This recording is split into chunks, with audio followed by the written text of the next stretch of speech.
for more than one position, Right. that's the tiebreaker. It's a tiebreaker. Right. Right. Yeah. Well, it's also roster. Based on value of the certain player. If that's the tiebreaker, then obviously you go with that. But Yeah. I mean, otherwise, it doesn't make any sense. Right. So you're Well, basically the other thing too is we're talking value. Early in the draft, the delta between consecutive players is pretty. You're talking auction prices could be Right. $2, $3. Once you get to the middle and end rounds, the difference is, $1, and then towards the end, cents. Right. So jumping a guy up 10 spots in the 12th round is $1, right? You're jumping him up $1 in value. Jumping a guy up 10 spots in the second round is $5. So it's just a lot. That's why, later on, you're not leaving as much on the table by jumping a guy up the rankings. Right. Let's talk a little bit about free agents. I'll go to Ruvain first for this. So last year in 2020, obviously there was a smaller number of weeks, a smaller number of the weekly FAAB. So you had to allocate your pot of FAAB differently than most just because there's fewer weeks. But aside from that, how did you experience FAAB? How was it different for you than in other years? I think the fact that it was more of a sprint as opposed to a marathon, that people spent more money earlier on, and you had to be ready for that and spend the money earlier on, because if you fall out of the contention right away, it's very hard to make up a lot of those categories. If you had some of those Cardinals like I did, you had to spend a lot of FAAB early to fill in those spots, and it just screwed over your whole strategy for what you normally do for a FAAB. And normally in a FAAB season, I try to spread it out. I try to make sure I have money toward the end and everything like that.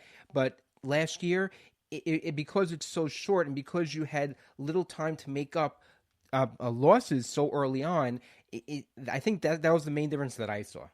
Todd, do you agree with that? And is there anything else that you saw? Yeah, but I think, yes, I agree with that. But I think part of the dynamic to that is the FAAB, at least I think the leagues we're talking about, TGFBI and FBC, you still had the same $1,000, and $1 is $1. If they had scaled down the FAAB to whatever, $333 or whatever it might have been, $1 is 1/333 of your total budget, whereas $1 is 1/1000th of it, the way it was. So I think that just because you have fewer weeks to spend it, but you had more dollars, I think that kind of drove up the prices at the beginning. Where all I need is $1 at the end. I can spend this money. If I spend 900, I can still buy 100 players. But if you were to spend 9/10 of the 333, you still can't buy 100 players. And I think it was kind of new to all of us. None of us really knew how we needed to budget, how we should budget it. So I think that just just added to an already crazy year. It just was another aspect of it. It just added to the nuances and the fun and the frustration, however you want to look at it, of that particular season. But in general, and I'm gonna I credit where credit is due. I heard Rob Silver talking about this the year after he won the NFBC overall, how he budgets his FAAB. And I've been playing the main, for years and years, and never actually did this. I never was competing for the overall, and needed to do it as much, if you will. But you kind of work backwards, and you say to yourself, I need X amount of dollars each week to manage my roster, whether it's to buy a streaming pitcher or an injury. I'm going to need whatever the number in your head that you want it to be, $10, whatever it might be, 15, 5, whatever. That's up to you how you manage. But so if it's a 26-week season and you figure you're going to spend $10 a week on roster management, you've got $260 of your budget just off the table. The most you can bid on any one player is $740, and still leave yourself with the $10 every week. So, doing that, it kind of sets the maximum how much you can spend each week. Of course, you're not going to spend $740 in the first week and only have $10 every other week. But to me, that I never actually thought about it in that way. It's always, I'll leave myself enough. Well, how much is enough?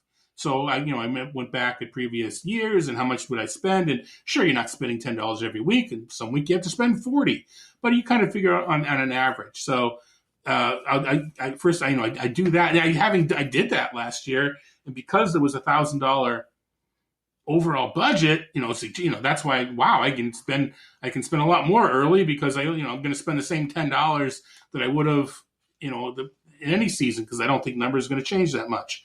So that's one thing. But then it's just a matter of, to me, it's a matter of need and trying to figure out what your league is doing. I know our buddy Jeff Zimmerman has a grandiose plan to be able to predict FAAB bids, and he publishes it every week. And God bless him. I love the outside the box thinking, but I don't read it because I don't think leagues are going to follow it.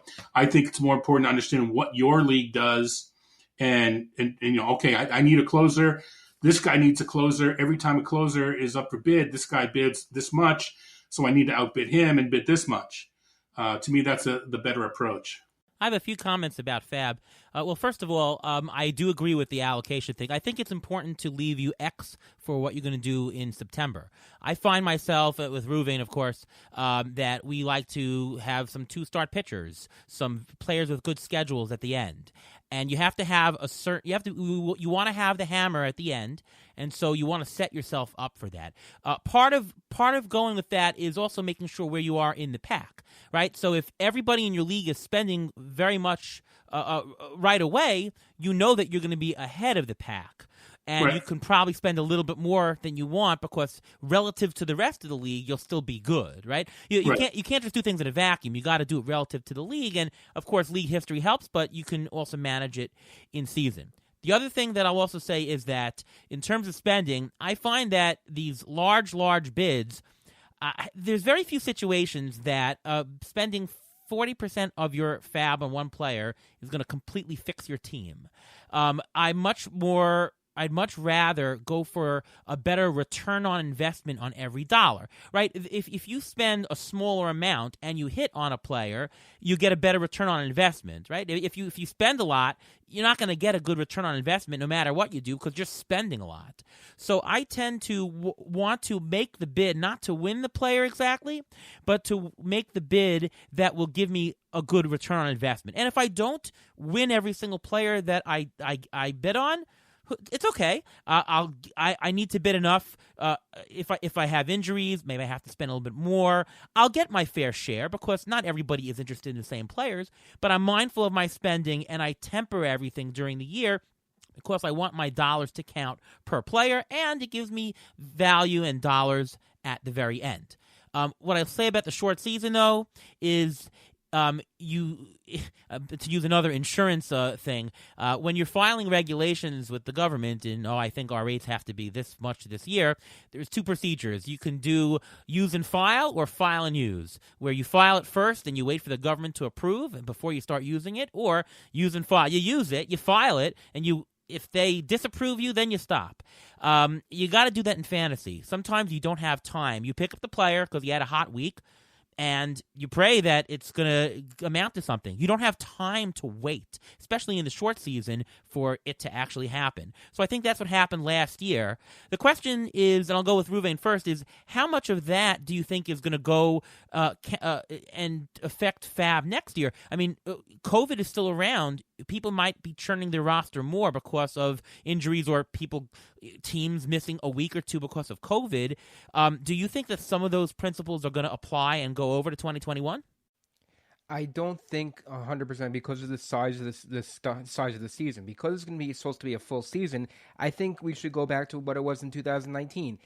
COVID was a quote-unquote injury, and that should be treated just like a regular injury. And a lot of leagues in general, not the money leagues, not the big money leagues like NFBC, but home leagues are adjusting already to that, creating more of an IL, more room for these players so that you can have more room like this.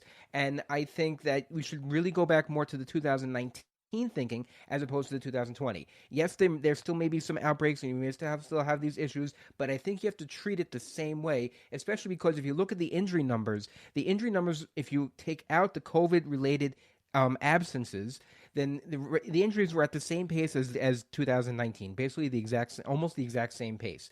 That being said, it should be treated just like the 2019 season. COVID will happen, but you don't know when it's going to happen. It's just like a regular injury. So I think go back to 2019 and throw that 2020 out the window because of the fact there's only a 2-month season. Todd, what lessons are you taking, and are you going to change your FAAB to match some of what you saw in 2020? First, I'm gonna just not so much dispute, but disagree with Ruben's take there, primarily from the point of view of a commissioner, in that it's a nightmare running a private, a league among friends, workmates, whatever, in the COVID environment, because it's probably not going to be as bad, but we don't know it. And then you're going to get requests for rule changes in mid-season and this and that. And to me, you want to just play it safe. Make the rules, whatever. If you had a separate IL for COVID, keep it. If you have special rules if you're allowing certain scenarios for the player to be on an IL, keep the same rules for 2021. It's not a big deal. It's a private league. It's supposed to be fun. It's supposed to be an escape. It's supposed to be not burdensome, especially for the guy running the league. So I'm, just kind of a comment. Now, I understand high stakes is a little bit different, and they didn't even make any changes last year. So obviously they're not going to make any changes this year. But I don't know. I don't think I'm gonna do a whole lot different with the way I handle FAAB, because I think you kind of alluded to it, Ariel, and I'm pretty sure you guys both do this. But to me, one of the tricks with FAAB is you want to be a week early, not a week late on the player. You want to get in on the player before the market is, because that's just cheaper. And usually if you look at the underlying numbers, and it may be that a batter's we have this data now, a batter crushed a ball a particular week, but just didn't get the results. Or a batter who's been in a slump, didn't strike out as much a particular week, but we just didn't see the results. Both of these portend to a hot week, a good week. So if I can find players who I think are, haven't had that week yet, but look like they're going to, you don't have to pay much for them, because chances are not everybody in the league is looking at those sort of players. And, it's not the same thing, but you talk about streaming pitchers. I'd be willing to bet that you both take a look a couple weeks in advance. You bet. And if you have the roster spot, if you have it available, you'll pick up a pitcher to stream, a week before he actually has that 2-start week.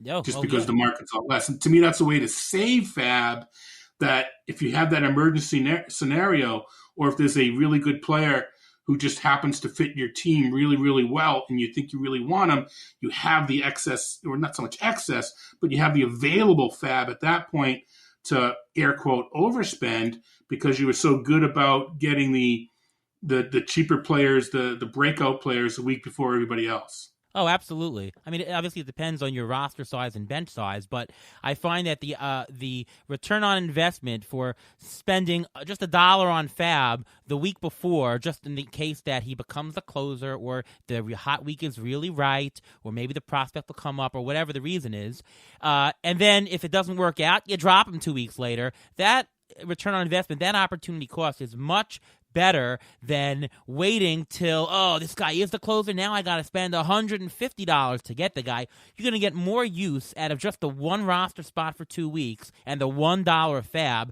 than picking up the $150 closer when you could have picked them up for $1 the week before. And you can do that with any spot at any time. So I agree with that. You can even, cycling back to the park factors, you can notice that a fringe player has got a series coming up in Colorado, and then, whatever, in another good park. And that the Sunday before that Monday series starts, he's going to go for a lot more FAAB than if you picked him up the previous week. So that's to me a way to use your FAAB smartly, and then you can be a little more reckless. Yes. When in an emergency situation. Absolutely. The schedule is your friend, and you should be using it. And the last question I have on FAAB is, and this is really a tough question because there's no right answer, and often because of injuries that happen, often dictated. What do you see yourself spending on more during the season? Is it taking advantage of the schedule? Is it getting the statistics? Is it the 2-star pitchers? Is it the finding the high-skilled players? What do you find yourself spending more FAAB on during the season? I think it's pretty equal amongst all those back-end things. This is assuming again, it's contextual. I had the big injury, this, that, the other thing. Right. I'd like to think that at least the plan is